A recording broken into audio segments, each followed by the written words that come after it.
નમસ્કાર મિત્રો, આજે આપણે બનાવવાની છે એકદમ ટેસ્ટી અને કેફે સ્ટાઇલ મસ્કાબન. બહાર જેવું બટરથી ભરેલો સોફ્ટ અને ક્રિસ્પી મસ્કાબન હવે ઘરે સરળ રીતે બનાવી.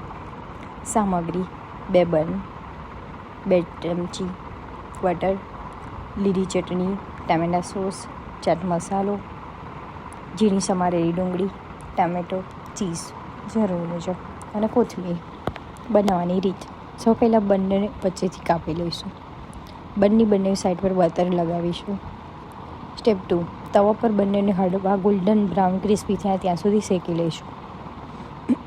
સ્ટેપ 3: હવે તેની અંદર લીલી ચટણી અને સોસ લગાવીશું.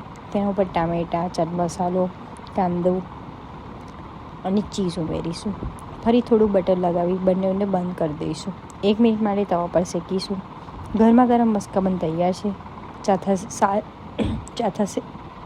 ચા સાથે સર્વ કરો અને મજા માણો. જો રેસીપી ગમી હોય તો વિડીયોને લાઇક, શેર અને સબસ્ક્રાઈબ કરવાનું ભૂલતા નહીં.